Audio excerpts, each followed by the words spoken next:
வணக்கம். வீட்டில் ஒரு பழத்தோட்டம் பகுதி 4. இன்றைக்கி நம்ம பார்க்க போகிற பிளான்ட் வந்து மணிலா டென்னிஸ் பால் செரி.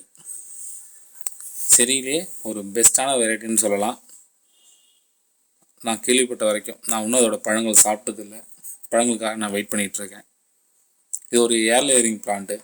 நான் கேபிஎஸ் நர்சரியில் தான் இதை பர்ச்சேஸ் பண்ணேன். பர்ச்சேஸ் பண்ணும்போது இந்த பிளானோட ப்ரைஸ் வந்து 650 ரூபா அப்படிங்கிற ரேஞ்சுக்கு நான் பர்ச்சேஸ் பண்ணேன். பிளான்டேஷன் பண்ணதுலேருந்து கிட்டத்தட்ட ஒரு 5 மாதம் ஆகுது. நிறைய துளிர்கள் எடுக்குது, நல்லா தளைஞ்சு வருது. பட் இன்னும் பூக்கள் எதுவும் எடுக்கலை. வெயிட் பண்ணிகிட்ருக்கேன். இந்த பிளான்ட்டை வந்து ரொம்பவே ஈஸியாக நம்மளோட தோட்டங்கள்லாம் வளர்க்கலாம். மாடி தோட்டம் வச்சுருக்கவங்க வாங்கி ட்ரை பண்ணி பாருங்கள். இதோட பழம் வந்து ரொம்ப ருசியாக இருக்கும். ஒரு டென்னிஸ் பால் அளவுக்கு அந்த செடியோட சைஸ் இருக்கும், நல்லா இருக்கும் அப்படின்னு சொல்கிறாங்க. நீங்கள் யாராச்சும் இந்த பழம் சாப்பிட்டீங்கன்னா கமெண்டில் சொல்லுங்கள். கண்டிப்பாக இந்த ஃப்ரூட் எடுத்தாலோ இல்லை பூக்களை வச்சாலோ நான் அதை அப்டேட் பண்ணுறேன். சமவெளிகளில் இந்த மாதிரி பிளான்ட்லாம் வளர்க்க முடியுமானா கண்டிப்பாக வளர்க்க முடியும். நான் இருக்கிறது வந்து ஒரு பாண்டிச்சேரியில் தான் இருக்கிறேன். ஒரு கடற்கரை ஒட்டிய பகுதின்னு கூட சொல்லலாம். இங்கே நல்லாவே இருக்குது, நல்ல க்ரோத் இருக்குது. நீங்களும் சர்வசாதாரணமாக நம்மளோட தமிழ்நாடோட வெப்பநிலைக்கு நிறைய இந்த மாதிரி ஃப்ரூட் பிளான்ட்லாம் கலெக்ட் பண்ணி வளர்க்கலாம். நல்ல ஒரு பொழுதுபோக்காகவும் மன நிம்மதியாகவும் இருக்கும். வாங்க அடுத்த பிளான்ட்டை பார்க்கலாம். அடுத்த நம்ம பார்க்குறது வந்து மல்பெரி வந்து நான் நிறைய வீடியோஸ் போட்டிருப்பேன். ஈஸியாக ரொம்ப ஈஸியாக வளர்க்கக்கூடிய ஒரு பிளான்ட்டு.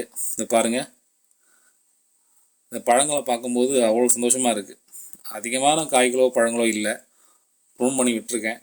அந்த க்ரூம் பண்ணதில் ஒரு சில பூக்கள் பழங்கள் எடுத்துருக்கு. அதை பார்க்கும்போதே ரொம்ப சந்தோஷமாக இருக்குது. இதெல்லாம் வந்து நார்மல் வெரைட்டி தான், சின்ன மல்பெரி தான். மல்பெரியில் நிறைய இருக்குது. லாங் மல்பெரி இருக்குது, பிரசிலியன் இருக்குது, பாகிஸ்தான் இருக்குது, சிக்கன் குளோ அப்படின்னு சொல்லிட்டு நிறைய வெரைட்டி இருக்குது. ஈஸியாகவே இந்த மல்பெரி பிளான்ட்டும் நீங்கள் வளர்க்கலாம். ஒரு நர்சரியில் எனக்கு இந்த பிளான்ட் கிடச்சிது. பிளான்டேஷன் பண்ணதுலேருந்து ரொம்ப ஈஸி மெயின்டெனன்ஸ் தான். இதெல்லாம் ரொம்ப பெரிய மெயின்டெனன்ஸ்லாம் கிடையாது. சரசரன்னு வளருது. நிறைய பூக்கள் எடுத்து காய்கள் வச்சிட்ருக்கு. ரொம்ப லோ மெயின்டெனன்ஸ் தான்.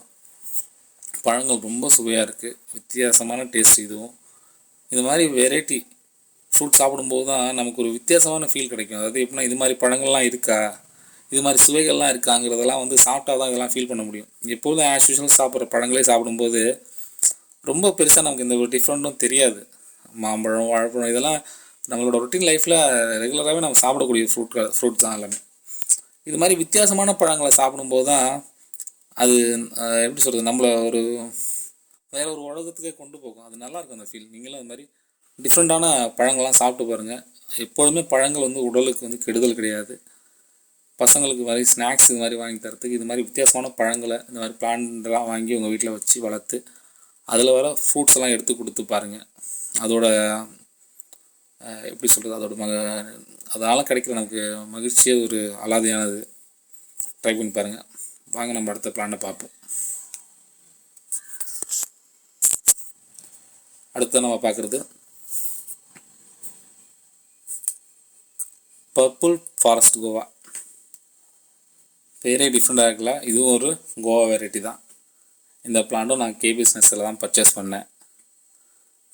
சம்திங் 450 ருபீஸ்ன்னு நினைக்கிறேன் அந்த பிளான்ட்டு நான் பர்ச்சேஸ் பண்ணது. இது பெயிண்ட் வேலில் தான் வச்சுருக்கேன். நல்லா க்ரோத் இருக்குது. ரொம்ப செழிப்பாக வளர்ந்துட்டுருக்கு பாருங்கள். நிறைய துளிர்களும் முட்டுக்களும் எடுத்துகிட்ருக்கு. பூக்கள் கிடையாது, துளிர்கள் எடுக்குது. நிறைய துளிர்கள்லாம் எடுத்துக்கிட்டு இருக்கு. இன்னும் பூக்கள் எடுக்கலாம். நான் வெயிட் பண்ணிகிட்டு இருக்கேன். இன்னும் ஒரு 3 மாதம் ஆகும்னு நினைக்கிறேன். இதோட பழமும் நான் சாப்பிட்டதில்லை. பார்ப்போம் எப்படி இருக்குது அப்படின்னு சொல்லிட்டு பார்ப்போம். கண்டிப்பாக அப்டேட் பண்ணுறேன். ஃப்யூச்சரில் வந்து பூக்களோ பழங்களோ எடுத்தோன்னா நான் அப்டேட் பண்ணுறேன். வாங்க நம்ம அடுத்ததாக பார்ப்போம்.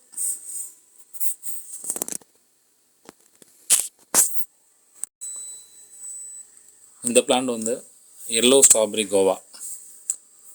இதுவும் ஒரு கோவா வெரைட்டி தான். ஆல்ரெடி இந்த பிளான்ட்டும் நான் வந்து ஷார்ட்ஸாக ஆல்ரெடி நம்ம பேஜில் நான் போட்டிருக்கேன்.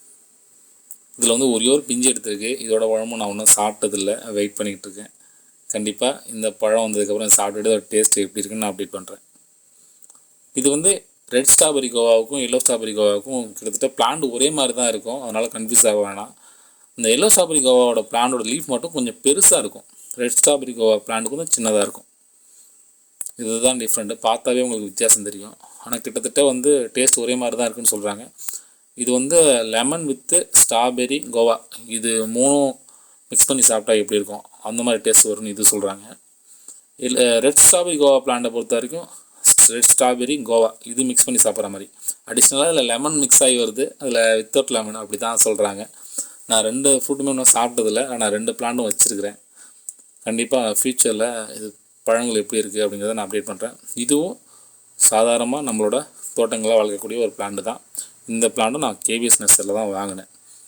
நீங்கள் கேவிஎஸ் நர்சரி கேரளாவுக்கு செக் பண்ணிங்கன்னா உங்களுக்கு தெரியும், நிறைய ஃபுட் கலெக்ஷன்ஸ் வச்சுருக்காங்க அவங்க. உங்களுக்கு தேவையான பிளான்ட்டெல்லாம் நீங்கள் ஆர்டர் பண்ணிங்கன்னா மேட்டூர் பார்சல் சர்வீஸில் உங்களுக்கு ஷிப்பிங் பண்ணி தராங்க. வேணுங்கிறவங்க செக் பண்ணி பாருங்கள். வாங்க நம்ம அடுத்ததாக பார்க்க போகிறது ரெட் ஸ்ட்ராபெரி கோவா. இப்போ நம்ம ஆல்ரெடி பார்த்து வந்து எல்லோ ஸ்ட்ராபெரி கோவா, இது வந்து ரெட் ஸ்ட்ராபெரி கோவா. இந்த பிளான்ட்டும் கேபிஎஸ் நர்சரியில் தான் வாங்கினேன். சம்திங் 400 ருபீஸ் நினைக்கிறேன், 450 400. ரொம்ப நாளாக ஆனதால் இதெல்லாம் கரெக்டாக எனக்கு ஞாபகம் இல்லை. இந்த பிளான்ட்டும் எல்லாமே நான் வந்து பெயிண்ட் வழியில் தாங்க வச்சுருக்கிறேன். ஆல்ரெடி ஒருத்தவங்க கேட்டிருந்தாங்க கமலில், ஏங்க ஒரு தரை இருக்கும்போது மண்ணில் வைக்காமல் ஏன் பெயிண்ட் வழியில் வச்சுருக்கீங்க அப்படின்னு கேட்டிருக்காங்க. ஆக்சுவலி இது ரெண்டல் ஹவுஸ், இது நான் இருக்கிறது நீங்கள் தெரிஞ்சவங்க வீடு. திடீர்னு காலி பண்ண சொன்னாங்கன்னா என்ன பண்ணுறது? அதனால தான் சொந்தமாக லேண்ட் இருக்குது. அதில் வந்து ஃப்யூச்சரில் தான் நம்ம வந்து அங்கே ஷிஃப்ட் ஆகிற மாதிரி இருக்கும். அப்போ கொண்டு போய் பிளான்டிங் பண்ணுறதுக்குலாம் ஈஸியாக இருக்குங்கிறதுக்காக எல்லாத்தையுமே ஜாடியில் வச்சுருக்கேன். திடீர்னு ஷிஃப்ட் பண்ணும்போது அப்படியே கொண்டு போய்ட்டு ஜாடியை கட் பண்ணிவிட்டு தரையில் இறக்கிடலாம் அப்படிங்கிற மாதிரி ஒரு ஐடியாவில் வச்சுருக்கேன்.